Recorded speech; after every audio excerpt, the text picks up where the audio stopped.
డబ్బు, అనారోగ్యం, ఉద్యోగం, వ్యాపారం, అప్పులతో బాధపడుతున్నారా? అయితే మీకోసమే అహం బ్రహ్మాస్మి సాధన 11 days energy activation program. Suman TV presents moms kitchen కి స్వాగతం.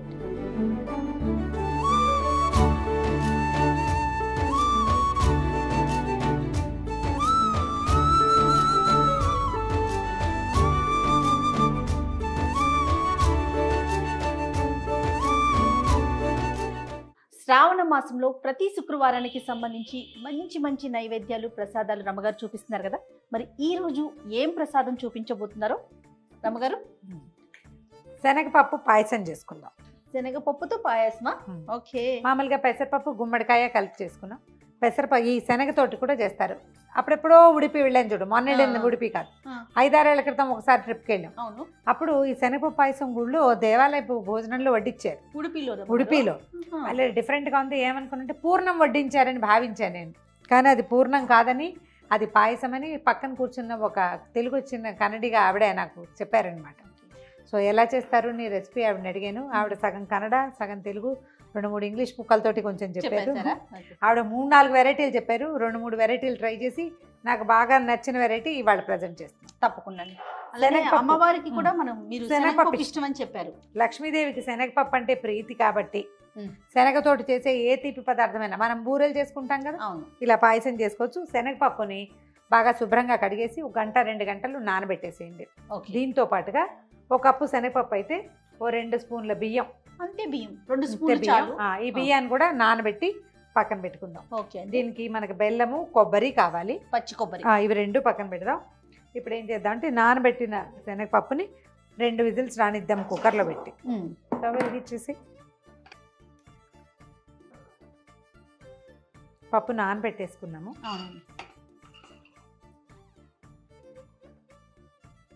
ఓ కప్పు నీళ్ళు పోస్తే చాలు, బాగా నానిపోయింది కాబట్టి. దీనికి పాకం హడావిడి ఏం లేదు, పప్పు ఉడకటం మెయిన్. ముందు ఓ 3 విజిల్స్ రానిచ్చి దించేద్దాం పప్పు. 3 కూడా 2 విజిల్స్ చాలు, నానిపోయింది కదా. ఎక్కువ నానబెట్టకపోతే 3-4 విజిల్స్ తెప్పించండి, లేకపోతే శనగపప్పులో పలుకుండిపోతుంది. ప్రాసెస్ ఒకసారి చెప్పండి రమ్మగారు. నానబెట్టిన శనగపప్పు కుక్కర్లో పెడతాం, ఉడుకుతుంది, మూత తీస్తాం. కొబ్బరి, బియ్యము, నానబెట్టిన బియ్యము మెత్తగా రుబ్బేసుకుంటాం, మిక్సీ చేసేసుకుంటాం. ఈ శనగపప్పులో నీళ్ళు అవసరమైన కాసిన నీళ్ళు పోసుకుని బెల్లం వేసి, బెల్లము శనగపప్పు కలిపి ఉడుకుతూ ఉండగా మనం ఈ రుబ్బేం కదా కొబ్బరి పాలు, బెల్లం, బియ్యం పాలు అవి పోసేస్తాం. ఇంకా పైన పాలు పోయక్కర్లేదు, కొబ్బరి పాలు అక్కర్లేదు, ఇవి 2 రుబ్బి పోసేస్తాం. బాగా ఈవెన్గా ఉడుకుతుంది. ఈ బియ్యం కూడా ఉండటం వల్ల చిక్కదనం వస్తుంది. ఎందుకంటే శనగపప్పు బిళ్ళలుగా ఉంటుంది, బేడలుగా ఉంటుంది కదా గింజగా, దానికి చిక్కదనం కోసం అండ్ ఏమనాలంటే దాన్ని బైండింగ్ కోసం బియ్యం. అట్లా మనం ఇందులో శనగపప్పుతో పాటుగా సగ్గుబియ్యం వేసుకోవచ్చు, పెసరపప్పు వేసుకోవచ్చు, ఏదైనా వేసుకోవచ్చు. మనం బియ్యము కొబ్బరితో చేస్తున్నాం. అది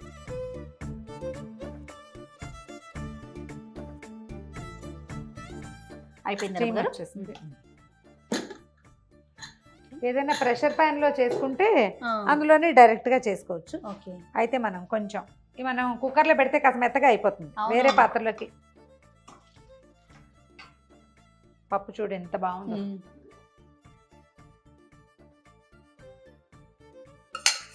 చక్కగా ఉడికింది రమ్మగారు కదా. అంటే ప్రాపర్ గా కుక్ అయిన ఫీల్ తెలుస్తుంది చూడండి. నానింది కదా మంచిగా. స్టవ్ వెలిగించు. ఇప్పుడు ఏం చేద్దామంటే 1 కప్పు శనగపప్పుకి 1.5 కప్పు ఇంచుమించుగా బెల్లం వేసుకోవాలి. బెల్లం వేసేద్దాము. అలాగా కదిపి దీన్ని కొంచెం ఉడకనిద్దాం.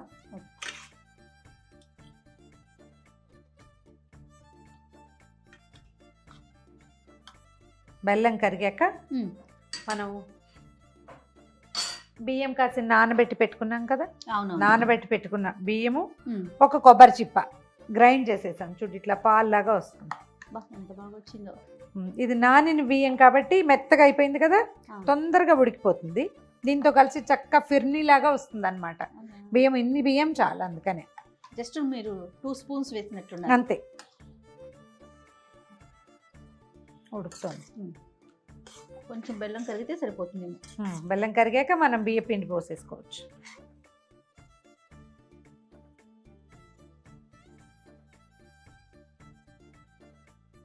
ఇది పెడతారా రమ్మగారు మీరు కూడా నైవేద్యం? పెడతాను, ఇది పెడతాను, పెసరపప్పు పాయసం పెడతాను. చొడిపి అయితే ఇప్పుడు మనం బెల్లం వేసాం కదా, అవునవును. ఇంకంత మనం నొక్కితే తప్పిస్తే మెత్తబడదు, ఇలాగే ఉంటుంది. కొంచెం మనం చిక్కగా కావాలి, ఇంకా బాగా ఇది కలిసిపోవాలంటే కొంచెం పప్పు గుత్తితో కుమ్మేసుకోవాలి. ఇలా ఉంటే బాగుంటుంది లుక్. పప్పు ఉంటే చూడటానికి బాగుంటుంది. పెసరపప్పుతో కూడా చేస్తారండి? పెసరపప్పు పాయసం చేస్తారు. Same process? ఇదే ప్రాసెస్. మనం గుమ్మడికాయ పెసరపప్పు కలిపితే బాగుంటుంది. ఆల్రెడీ మనం చేసాం ఒక వీడియో, బాగుంటుంది. అది కూడా పెట్టుకోవచ్చు. బెల్లం కరిగిపోయింది కదా జయ. అవునండి. ఇప్పుడు మన కొబ్బరి పాలు పోసేద్దాం. ఎంత తీసుకున్నారు అమ్మగారు కొబ్బరి? ఒక్క కొబ్బరి చిప్ప. మనం బియ్యం కదా ఇందులో ఉన్నది, అది చిక్కబడేదాకా వదిలిపెట్టేది. పోసేద్దాం. ఇది కూడా దీన్ని స్టవ్ మీద వదిలేయటమే, అంతే. చిక్కగా అవ్వాలా? చిక్కబడుతుంది. ఉడిపిలో మీరు టేస్ట్ చూసానని చెప్పారు కదా, రుచి చూసాను. ఎక్కడ నేర్చుకున్నారు మీరు? ఇంట్లో ఇదివరకు చేసేవాళ్ళు? అబ్బే, ఆ ఉడిపిలో టేస్ట్ చూసామా? పక్కనే ఒక ఆవిడ కూర్చున్నారు భోజనాలు అప్పుడు. మనకి భగవంతుడు ఒక అవకాశం ఇస్తుంటాడు. ఏదో ట్రిప్కి వెళ్తాం, ఎక్కడికో వెళ్తామా, అక్కడేం దారి తన్ను తెలియదు మనకి, ఏం చూడాలి ఏం చేయాలి తెలియదు. ఆ పక్కన కూర్చున్నాడు చక్కగా గుమ్మడి కుండలు నున్నగా బాగున్నారు. ఓ 55-60 ఏళ్ళు ఉంటాయి. ఆవిడ ఏ ఊరు ఏదో అడిగారు. అడిగాక కొంచెం కన్నడ యాస. నేను ఇది హైదరాబాద్ అని చెప్పా. ఏ పదార్థాలు ఏమిటో తెలియట్లేదు మాకు, కొన్ని మనకు అలవాట్లేనివి కదా. అయితే ఆవిడ అవన్నీ చెప్పి అక్కడ ఉన్న బృందావనం చూడాలి, అక్కడ ఏమేమి చూడాలో ఒక 3-4 ప్లేసులు చెప్పి ఆ బృందావనం దాకా నాతో పాటు వచ్చి మేము అవన్నీ చూశాక ఆవిడ మళ్ళీ కనపడలా. నేను మొన్న వెళ్ళినప్పుడు కూడా ఆవిడ కోసం వెతికాను. నేను అనుకుంటా కృష్ణుడు నాకు ఏం చూపించదలుచుకున్నాడో అలా చూపించేస్తాడు. అందులో ఈ వంటకం ఒకటి. ఆవిడ 3-4 వెరైటీస్ చెప్పారు. ఇందులో చెప్పా కదా, ఇది సగ్గుబియ్యం కలుపుకోవాలి, కలిపి ఉడకబెట్టుకోమన్నారు ఒకటి, ఇది పెసరపప్పు చెప్పారు ఒకటి, ఓ గుప్పెడు బియ్యము ఎక్కువ శనగపప్పు చేసి చేయమన్నారు ఒకటి, ఇది 4వది.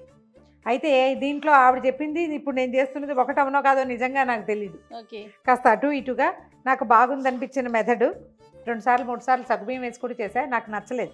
అండ్ మోర్ ఓవర్ మనం ప్రసాదంగా చేసేటప్పుడు సగ్గుబియ్యము సేమియా సాధారణంగా వాడం.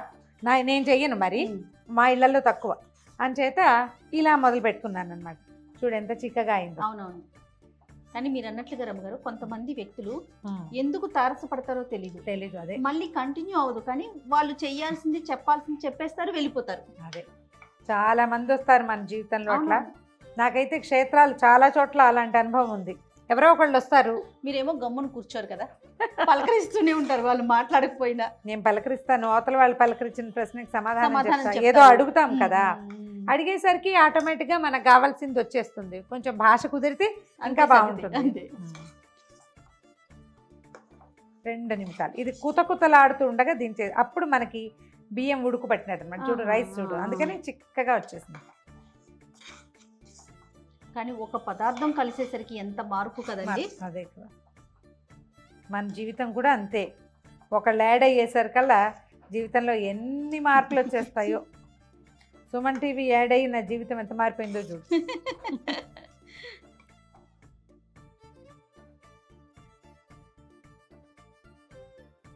నీ పాలు తాలికలు వాటిని గుర్తు చేస్తోంది కదా. అవును రమ్మగారు.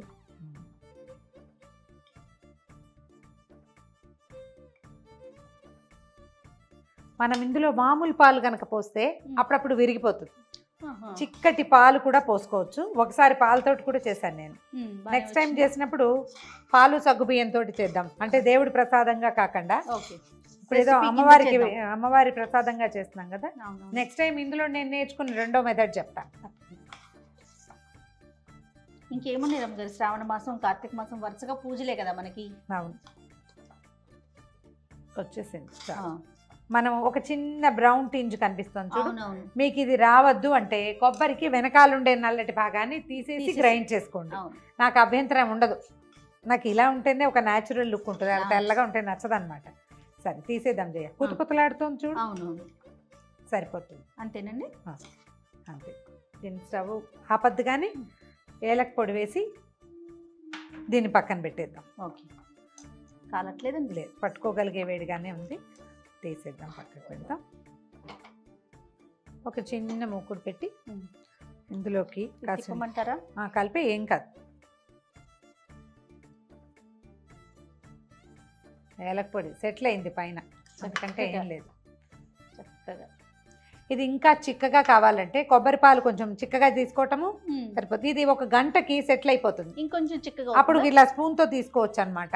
చిన్న పలచగా మనం ఎక్కడైనా వేస్తే అది ఇట్లా కరుగుతుంది, కొంచెం జరుగుతుంది తప్ప పరిగెత్తదు. ఇప్పుడు రన్నింగ్ రేస్లో ఉంది, అంత రన్ చేయదు, కొంచెం బ్రిస్క్ వాక్ మాత్రం చేస్తుంది.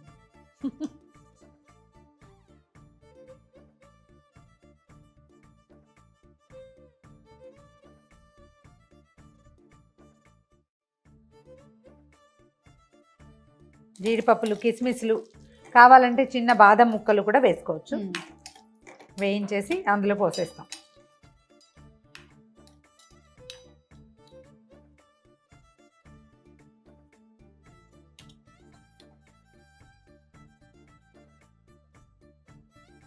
మన ఇప్పుడు శనగపప్పు పాయసం రెడీ అయిపోయింది. ఇందాకటికంటే చిక్కబడిపోయింది చూడు. అవునవును, ఇంకా సేపు ఆగితే మరి ఇంకా బ్రహ్మాండంగా చిక్కబడిపోతుంది. ఇలా ఒక కొత్త పాత్రలో చేసుకుంటే ఇక మళ్ళీ ఇంకో సర్వింగ్ డిష్ లేకుండా ఈ డిష్నే తీసుకెళ్ళి అమ్మవారి దగ్గర కూడా పెట్టేసేయచ్చు.